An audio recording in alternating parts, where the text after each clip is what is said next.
Hi everyone, आपका बहुत बहुत स्वागत है मेरे चैनल पर कहानी वाला स्वप्निल। आज मैं आपको वेंडिगोस की 4 डरावनी कहानियां सुनाऊंगा। मेरे पिछले कुछ वेंडिगोस के वीडियो पर आपके कमेंट्स और आपका प्यार देखकर मैं फिर आज आपके लिए एक और वेंडिगो की वीडियो लाया हूं। दोस्तों, ये कहानियां सुन के आपको कैसा लगा मुझे कमेंट करके ज़रूर बताएं। अगर आप चैनल पे नए हैं और अगर आपको मेरी कहानी अच्छी लगे तो ज़रूर मेरे चैनल को सब्सक्राइब कर ले। तो वीडियो को पूरा एंड तक सुनिएगा। चलिए अपने हेडफोन्स लगा लीजिए ताकि हम शुरू कर सके आज की कहानियां।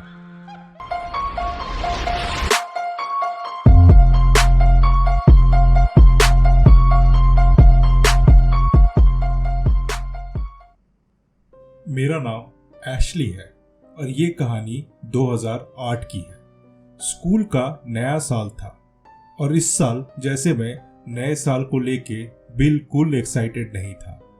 उसका कारण था एक लड़का जिसका नाम था ब्रायन। इस लड़के ब्रायन ने पिछले साल से ही मुझ पे धौंस जमाना शुरू कर दिया था। वो जब भी मुझे स्कूल में देखता तो आके मुझे मारता और मेरी बेइज्जती करता। ब्रायन हमारे स्कूल का बेसबॉल प्लेयर था और इसलिए स्कूल वाले भी उसकी इस हरकत को नजरअंदाज कर रहे थे। मुझे मेरे घर वालों ने कुछ सामान लाने के लिए भेजा। सोमवार से स्कूल चालू होने वाला था तो मैं अपने पास के स्टोर में गया सामान लाने के लिए, जो कि मुझे अगले हफ्ते लंच के काम आएगा। अंधेरा हो चला था और मैं चलते हुए स्टोर पहुंचा। मुझे एक बात बहुत अजीब लगी और वो ये कि सड़कें और पार्क लगभग खाली दिख रहे थे, पर साधारण तौर से बच्चे इस वक्त खेलते हुए मिल जाते हैं।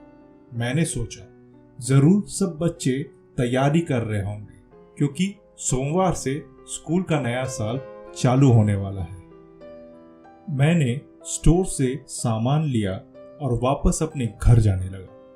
मेरे घर जाने के लिए यहाँ से 2 रास्ते थे। एक सीधा रास्ता जो सड़क से होके जाता और दूसरा रास्ता जंगल का था।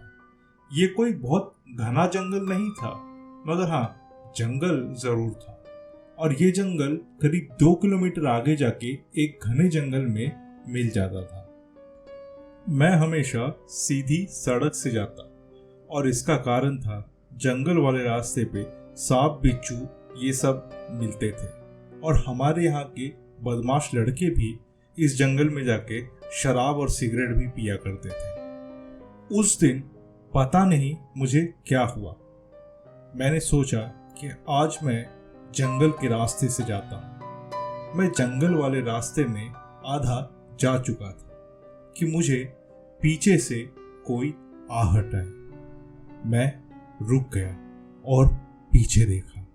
मैंने देखा कि एक पेड़ के पीछे कुछ हलचल हो रही है। मैं घबरा गया और भागने लगा और तभी मुझे पीछे से किसी के भागने की आवाज आई। मैं करीब 10 कदम ही आगे भागा होगा कि मुझे पीछे से एक जोर का धक्का लगा और मैं नीचे गिर गया।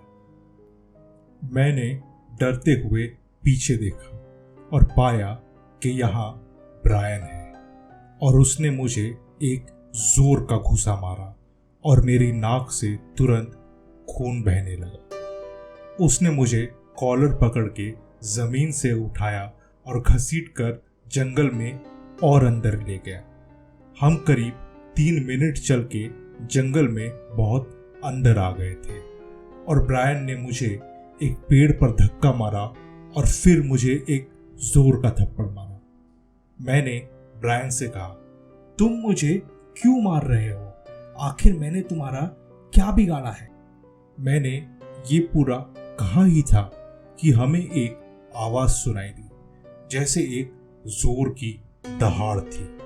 ये आवाज आते ही मैं और ब्रायन बिल्कुल चुप हो गए और एक दूसरे को देखने लगे।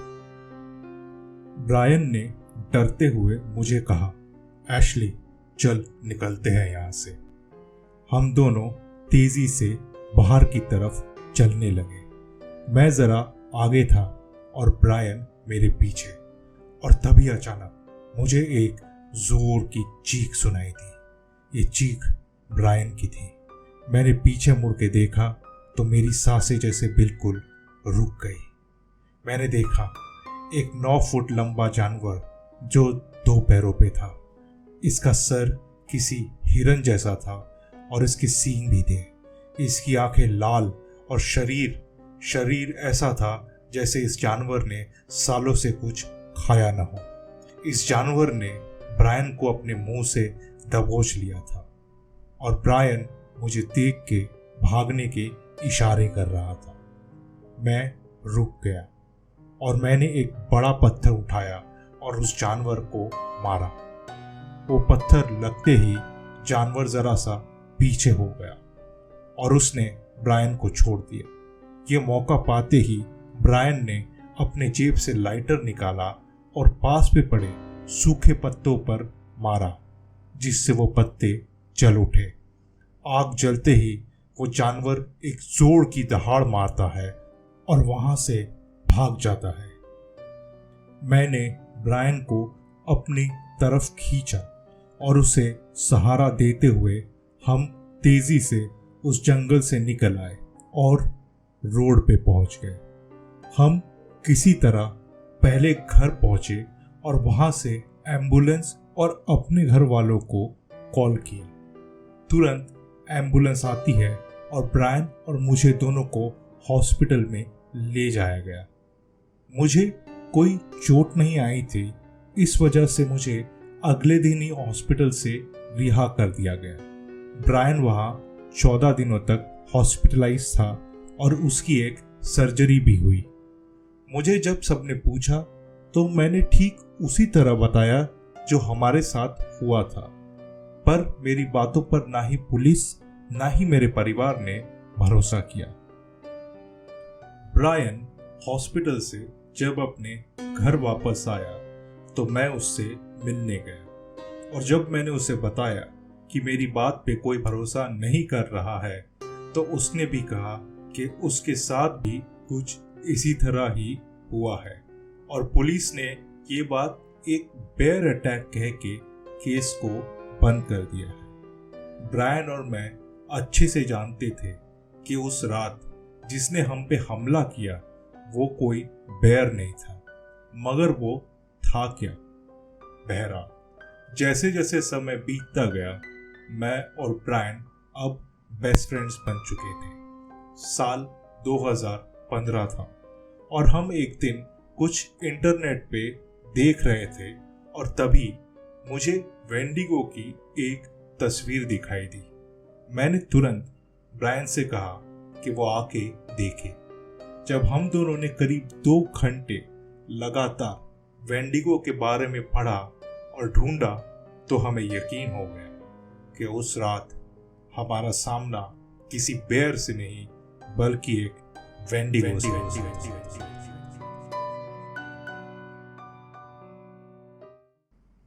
मेरा नाम कोडी है और ये घटना अक्टूबर के महीने की है, जब मौसम बहुत अच्छा रहता है। मैं और मेरे दोस्त निक और पैटी पहाड़ों पे वीकेंड ट्रिप के लिए गए थे।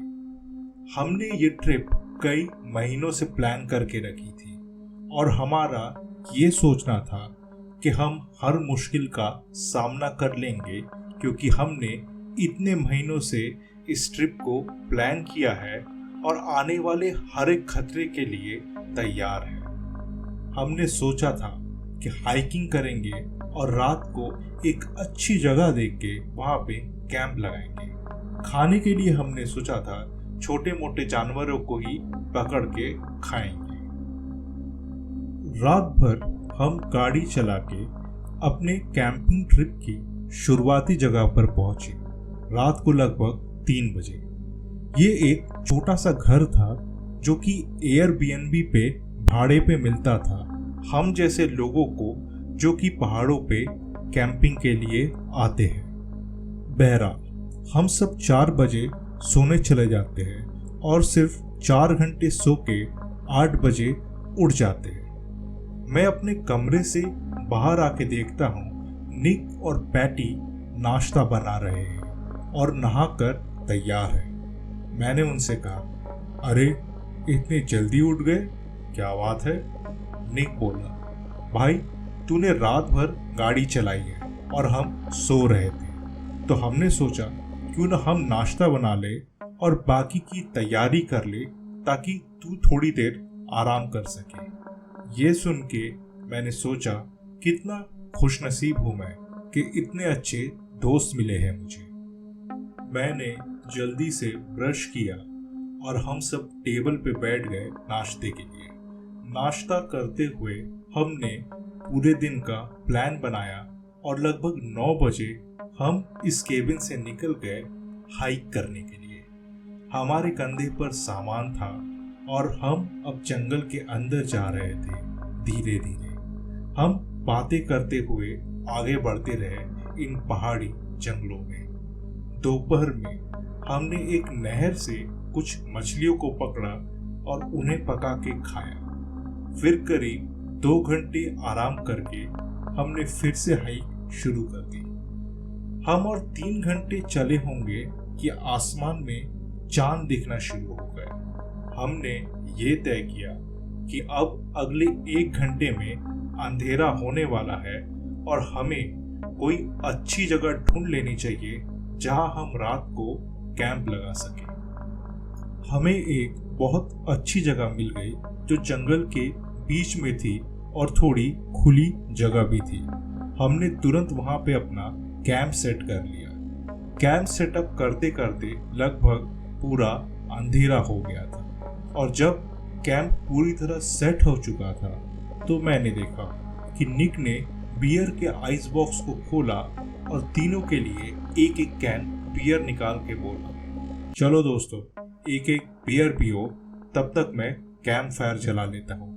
मैंने बियर ली और पैटी के साथ बैठ के हंसी मजाक करने लगा। बियर पीते पीते हमें बहुत समय हो चला था और अब हमारी बियर भी लगभग खत्म होने आई थी। तभी मैंने दोपहर की पकड़ी हुई मछलियों को निकाला और पकाना शुरू किया और दोनों से कहा, चलो अब खाना खा के सो जाते हैं क्योंकि कल की हाइक बहुत लंबी होने वाली है। निक ने बोला, रुको मैं टॉयलेट करके आता हूं। ये कह के वो लड़खड़ाते हुए झाड़ियों में चला गया। पैटी ने फिर से आइस बॉक्स से 2 बियर निकाली और बोला, एक एक और पी लेते हैं यार, फिर सो जाएंगे। और ये कहते हुए उसने मुझे बियर थमा दी। हम दोनों बात करते हुए अपनी बियर खत्म करते हैं और डिनर भी खाना शुरू कर देते हैं। तभी अचानक मुझे ये ख्याल आया कि निक लगभग 20 मिनट से वापस ही नहीं आया है और मैंने पैटी को कहा कि कहीं निक नशे में जंगल में खो तो नहीं गया है। हम दोनों का नशा पूरी तरह उतर जाता है और हम तुरंत कैंप से टॉर्च, लाठी और अपनी गन लेके उसे ढूंढने निकल जाते हैं।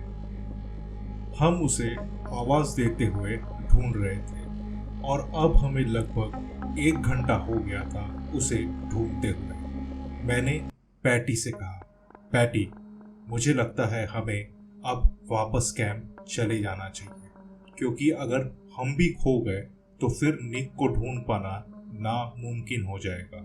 हम अभी कैंप वापस जाते हैं और कल सुबह सर्च एंड रेस्क्यू टीम से कांटेक्ट करेंगे। हम दोनों फिर वापस कैंप के लिए चले जाते हैं। हम जैसे ही कैंप पहुंचते हैं तो हम पूरी तरह हैरान हो गए। पूरा कैंप तहस नहस हो चुका था। हमारी सारी चीजें इधर उधर बिखरी पड़ी थी और कैंप फायर भी अब बस 10 से लेकर 15 मिनट ही जल सकती थी। मैं और पैटी बहुत ज्यादा घबरा गए थे और हमने अपनी अपनी गन्स, टॉर्च, पानी सब कुछ उठा लिया और जंगल में आगे बढ़ते रहे। इसका कारण ये था कि ये जो भी जानवर था जिसने हमारे कैंप को उजाड़ा वो जरूर कोई बड़ा जानवर ही होगा और हम नहीं चाहते थे कि नशे की हालत में हमें किसी जंगली जानवर का सामना करना पड़े। हम चलते हुए 1 घंटा और हो गया और इस वक्त लगभग रात के 2 बज रहे थे। हमें पता था अगर हम 2 घंटे और चल लें तो सुबह हो जाएगी और फिर हम किसी तरह वापस जाके सर्च एंड रेस्क्यू टीम से संपर्क कर सकते हैं। मैंने अचानक देखा सामने पेड़ के पास कोई बैठा है। मैं दौड़ते हुए उसके पास गया क्योंकि मुझे यकीन था ये निक ही होगा। और मैं जब वहां पहुंचा और मुझे जो दिखा वो याद करके आज भी मेरे रोंगटे खड़े हो जाते हैं। मैंने देखा ये निक तो था मगर सिर्फ उसका शरीर था, सर जैसे किसी ने निकाल लिया हो। मुझे और पैटी को बहुत रोना आ रहा था मगर हम करते भी तो क्या। हम ये समझ चुके थे कि ये जो भी है कोई आम जंगली जानवर नहीं है और हम समझ चुके थे कि अगर हम ज्यादा देर निक के लाश के पास भी रहे तो हमारा अंजाम भी ऐसा ही हो सकता है। हमने अपने आंसू पोंछे और आगे की तरफ बढ़ने लगे। थोड़ी देर और चलने के बाद पैटी रुक गया और उसने कहा कि उसे कुछ आहट सुनाई दी है। मैंने पैटी का हाथ पकड़ा और सीधा चलने लगा क्योंकि मैं ये अच्छी तरह जानता था कि ना सिर्फ हमें निक से दूर जाना है बल्कि रोशनी होने तक हम रुक नहीं सकते, हमें चलते ही जाना है। हम कुछ 20 कदम ही आगे गए होंगे कि हमें एक दिल दहला देने वाली आवाज आई। ये जैसे किसी की दहाड़ने की आवाज थी। इतनी भयानक दहाड़ मैंने आज तक नहीं सुनी थी। और तभी हमें क्या हुआ पता नहीं, हम दोनों ने भागना शुरू कर दिया। हम दोनों तेजी से भागते जा रहे थे और तब तक भागते रहे जब तक हम पूरी तरह थक नहीं गए और हाफते हुए जमीन पर लेट जाते हैं। हम जमीन पर पड़े थे और मैंने अचानक पैटी की चीख सुनी। वो मुझसे करीब 10 कदम दूर जमीन पे पड़ा हुआ था। मैंने उसे देखा तो वो ऊपर पेड़ों की तरफ देख के कांप रहा था। मैंने जैसे ऊपर पेड़ों की तरफ देखा तो मैं समझ गया हमारे साथ ये क्या हो रहा है। मेरे पलक झपकते ही वो दानव पेड़ से छलांग मार के नीचे आता है और पैटी को उठा के वापस पेड़ों में चला जाता है। करीब 30 सेकंड तक मुझे पैटी की चीख की आवाज सुनाई दी और उसके बाद बिल्कुल शांति छा जाती है। मैं इतना ज्यादा शॉक था कि मैं वहां से हिल तक नहीं पा रहा था। मेरी आंखों से सिर्फ आंसू निकले जा रहे थे और मैं सिसक सिसक के रो रहा था। तभी मुझे मेरे कंधे पर एक हाथ होने का एहसास हुआ। मैंने अपनी आंखें बंद कर ली ये सोच के कि अब किसी भी पल मैं मरने वाला हूँ। मगर मुझे एक आवाज आई, हे दोस्त, क्या तुम ठीक हो? क्या हुआ तुम्हें? और यहाँ चीखने की आवाज क्या यहीं से आ रही थी? मैंने मुड़ के देखा, कुछ लोग खड़े थे और उन सब के हाथों में हथियार भी थे। मुझे किसी भी इंसान को देखकर इतनी खुशी आज तक नहीं हुई है जितनी उस दिन हुई थी। वो लोग मुझे अपने साथ अपने कैंप ले गए जो कि एक मिलिट्री का कैंप था और वहाँ पे मिलिट्री वाले वीकेंड में किसी तरह का अभ्यास कर रहे थे। मैंने उन्हें पूरी बात बताई कि किस तरह हम 3 लोग यहाँ पे आए थे और किसी जानवर ने हम पे हमला किया और निक और पैटी की मौत हो गई है। अगले दिन सुबह एक हेलीकॉप्टर आता है और डॉक्टर्स के साथ मुझे एयरलिफ्ट करके शहर ले जाया जाता है। पुलिस भी मेरा बयान लेती है और फिर करीब 1 महीने बाद पूरी तरह ठीक होने पे मैं अपना सामान लेने पुलिस स्टेशन पहुंचता हूँ। पुलिस वाले मुझे कहते हैं कि उन्हें जहां तक समझ आया ये कोई बहुत बड़ा जानवर था जिसने ये हमला किया होगा, क्योंकि पैटी की बॉडी एक 20 फीट के पेड़ पे ऊपर पाई गई थी। मैंने हामी भरते हुए कहा, सर रात का समय था, मुझे कुछ ठीक से दिखाई तो नहीं दिया, पर वो जो भी जानवर था बहुत बड़ा था। पर सच तो ये है, मैंने पहली नज़र में ही देख लिया था कि वो कोई आम जानवर नहीं था। वो एक दानव था, एक शैतान था, एक ऐसा शैतान जिसकी भूख कभी नहीं मिट सकती। वो एक वेंडिगो था।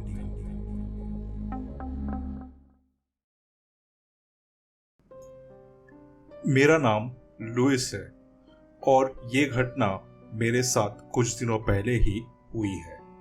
लॉकडाउन और कोविड के लंबे अंतराल के बाद हम जब काम पे वापस गए तो मेरे एक कलीग ने कहा, क्यों ना हम वीकेंड पे एक छोटा सा गेट टुगेदर रखें शहर के पास के नेशनल पार्क में। हमने ये सोचा कि हम शाम में जाएंगे, थोड़ा खाना पीना होगा और रात को सब अपने अपने घर वापस। तो शनिवार की रात हुई और मैं बताए हुए जगह पर पहुंच गया। यहाँ पर लगभग 16 लोग थे। हम ऑफिस के 7 कलीग और बाकी के उनके दोस्त और परिवार वाले थे। पहला 1 घंटा बहुत शानदार गुजरा और मैंने सबसे बात की और सबसे मेरा परिचय हुआ, सिवाय एक आदमी के। यह आदमी पता नहीं कौन था, पर बहुत ही ज्यादा शांत और किसी से कुछ बात नहीं कर रहा था। मैंने जब उस पर थोड़ा ध्यान देना शुरू किया तो उसकी सभी हरकतें मुझे बहुत ज्यादा अजीब लग रही थी। वो किसी से बात नहीं करता, वो सबको अजीब तरीके से घूरे जा रहा था। वो अपना सर गर्दन एक अजीब तरीके से मोड़ रहा था, जैसे कि उसे कोई दौरा आ रहा हो। मैंने उसे जब करीब 10 मिनटों तक ध्यान से देखा तो अब मुझे शक होने लगा कि ये है कौन और ये इतनी अजीब हरकतें क्यों कर रहा है। मैंने धीरे धीरे अपने बाकी के 6 कलीग्स को पूछा कि क्या वो लोग इस आदमी को जानते हैं, तो सबने कहा नहीं और उन्हें ये लग रहा था कि ये आदमी किसी और के साथ पार्टी में आया होगा। मुझे कुछ गड़बड़ लगी और मैंने सारे कलीग से कहा कि यहाँ से निकलना ठीक रहेगा, क्योंकि ये आदमी कौन है समझ नहीं आ रहा और ये कहीं कोई पागल ना हो, क्योंकि इसकी हरकतें तो बिल्कुल पागलों जैसी ही है। सब राजी हो गए और हमने अपना सामान धीरे धीरे पैक करना शुरू कर दिया। हम सब अपनी अपनी गाड़ी में बैठने लगे और जब सब लोग गाड़ी में बैठ गए तो मैंने देखा वो आदमी एक पेड़ के पास खड़ा होके सबको हाथ हिला के बाय कर रहा है। सबकी गाड़ी आगे चलने लगी और मेरी गाड़ी सबसे पीछे थी। गाड़ी स्टार्ट करके मैं बस जरा सा ही आगे गया था और जब मैंने पीछे मुड़ के देखा तो वह आदमी गायब हो गया था। किसी का इतने जल्दी अचानक गायब हो जाना बिल्कुल नामुमकिन था। बहरहाल मैंने सोचा कोई पागल होगा और अच्छा ही हुआ कि हम समय रहते वहां से निकल गए। हमारी सबकी गाड़ी चल रही थी उस जंगल के रास्ते पर कि अचानक मुझे ये एहसास हुआ कि मेरी गाड़ी के पीछे एक जोर का धक्का लगा। मैंने पीछे मुड़ के देखा तो वहां कुछ नहीं था। फिर मुझे ये एहसास हुआ कि मेरी गाड़ी के पास से कुछ बहुत तेजी से निकला हो। ये जो भी था इतनी तेजी से निकला कि किसी आम जानवर का इतना तेज होना नामुमकिन था। हम जब थोड़ा और आगे बढ़े तो मुझे अपने बाएं तरफ के जंगलों में दूर से ही कुछ दिखाई दिया। ये जो भी था अपने पीछे के 2 पैरों पे खड़ा था। इसका सर किसी हिरन जैसा था और इसके सींग भी थे। हाथ पैर तो इसके इतने पतले थे जैसे कोई कंकाल हो। मैंने जैसे ही इसे देखा तो कुछ देर के लिए हमारी नजरें टकराई और इस जानवर ने मुझे हाथ हिला के बाय बाय किया और एकदम घूम के जंगलों में भाग गया। ये देख के मेरे हाथ पैर कांपने लगे। किसी तरह मैंने और 500 मीटर गाड़ी चलाई तो हम जंगल का रास्ता खत्म करके हाईवे पे आ गए। अब मेरी जान में जान आई। हमने थोड़ी देर और गाड़ी चलाई और अपने ही एक दूसरे कलीग के घर पे पहुंचे बाकी की पार्टी खत्म करने। मैंने ये बात सबको बताई, पर मेरा यकीन किसी ने नहीं किया सिवाय एक कलीग के। वो एक नेटिव अमेरिकन है और उसने मेरी पूरी बात सुन के कहा कि आज हम बहुत किस्मत वाले हैं क्योंकि आज हम इस दानव के चंगुल से बच गए। क्योंकि मैंने जब उस जानवर का पूरा हुलिया बताया तो उसने मुझे कहा ये हो ना हो एक शेप शिफ्टर वेंडिगो ही होगा जो हमारी पार्टी में आया था। मैंने ये कहानी सबके साथ इसलिए शेयर की है कि कोई मुझे ये बता सके कि क्या मेरा सामना सच में किसी वेंडिगो से ही हुआ था।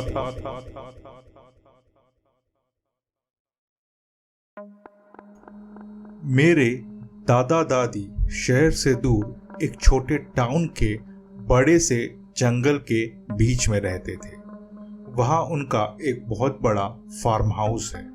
मेरे दादा बहुत धार्मिक थे और मैं ये बता दूं कि हम नेटिव अमेरिकन नवाजो ट्राइब के वंशज हैं। हमारा घर उस टाउन से करीब 30 किलोमीटर दूर शहर में था और हम लोग हर वीकेंड उनके घर जाते थे 2 दिन रहने के लिए।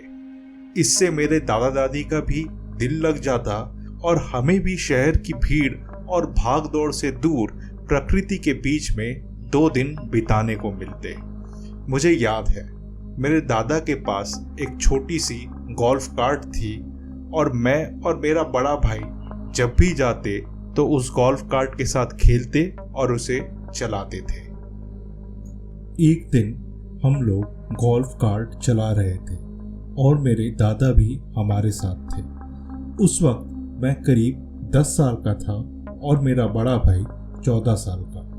मेरा बड़ा भाई ही गोल्फ कार्ट चला रहा था। बहरहाल हम आगे जा रहे थे बड़े गेट के पास क्योंकि रात हो गई थी और हमें फार्म का मेन गेट भी बंद करना था। मैं देखता हूँ कि पास के झाड़ियों में कुछ हलचल हो रही है, ऐसे कि वहाँ पे कोई जानवर हो और वो हमारे साथ साथ दौड़ रहा है। करीब 10 सेकंड तक मुझे झाड़ियों में हलचल दिखी और फिर मुझे वो जानवर झाड़ियों से बाहर आते हुए दिखा। ये एक हिरन था और बहुत दुबला पतला हिरन था, जैसे कोई कंकाल हो। सबसे अजीब बात ये थी कि इसकी आंखें बिल्कुल लाल थी और चमक रही थी। मेरे दादा ने जैसे ही उसे देखा उन्होंने तुरंत गाड़ी का कंट्रोल मेरे बड़े भाई के हाथ से अपने हाथ में ले लिया। उन्होंने गाड़ी को तेजी से घुमाया और घर की तरफ वापस आ गए।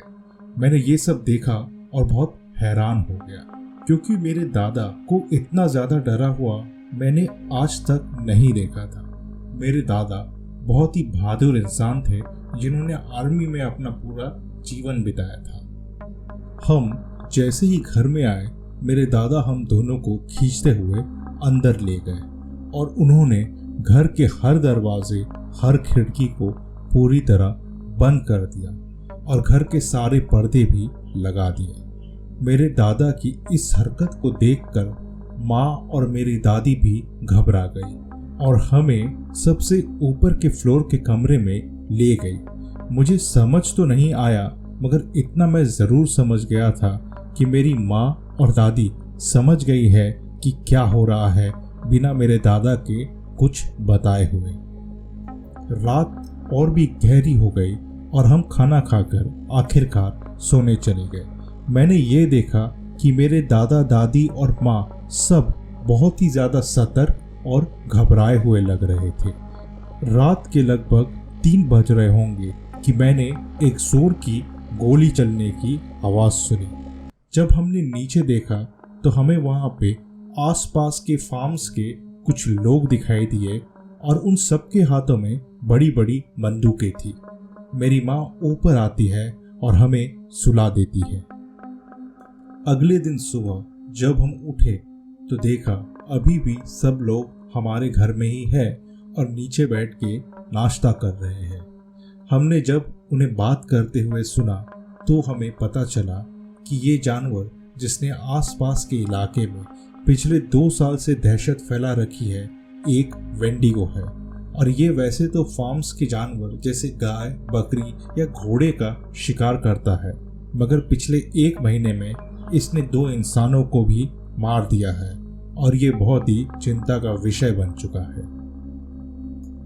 बहरहाल हम हमेशा की तरह वीकेंड्स पे दादा के फार्म पे जाते रहे और कुछ नहीं बदला। पिछले साल ही मेरे दादा ने हमें ये बात बताई कि यहाँ पे एक वेंडिगो का साया था, मगर ये कि जब उस वेंडिगो ने इंसानों का शिकार शुरू कर दिया तो सबने एक नवाजो शॉमैन को बुलाकर ये जगह बंधवा दी और पूरे इलाके को उस वेंडिगो से मुक्त करवा दिया। अब यहाँ पर तो उस वेंडिगो का आतंक नहीं है, मगर मैं हमेशा ये सोचता हूँ कि अगर वो यहाँ पे नहीं है तो कहीं ना कहीं तो जरूर अपना आतंक फैला रहा है।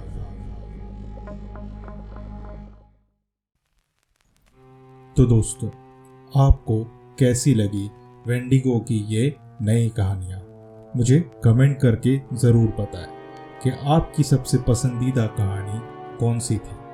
हमारे वेंडिगो के पिछले एक वीडियो में एक कहानी थी वेन की, जो कि अधूरी रह गई थी।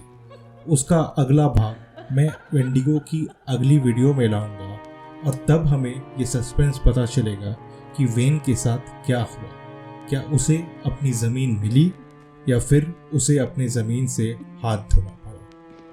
तो चैनल को सपोर्ट करते रहिए और अगर आपको ये कहानियाँ अच्छी लगती है तो ज़रूर इन वीडियोस को अपने दोस्तों के साथ भी शेयर करें ताकि हमारा चैनल और भी ग्रो कर सके। अगर आप चाहते हैं आपकी किसी कहानी को मैं अपनी आवाज़ दूँ तो डिस्क्रिप्शन में दिए गए ईमेल एड्रेस पर मुझे अपनी कहानी ज़रूर भेजें। आप मुझे इंस्टाग्राम पर भी फॉलो कर सकते हैं। मेरी आईडी है कहानी वाला स्वप्न। अगर आपको मेरे ये वीडियोस अच्छे लगते हैं तो ज़रूर मेरे चैनल को सब्सक्राइब कर लें और नोटिफिकेशन बेल भी दबा दें ताकि मेरी हर वीडियो की नोटिफिकेशन आपको सबसे पहले मिले। तो मिलते हैं अगली बार कुछ नई कहानियों, कुछ नए किस्सों के साथ। तब तक के लिए आप सभी अपना ध्यान रखें।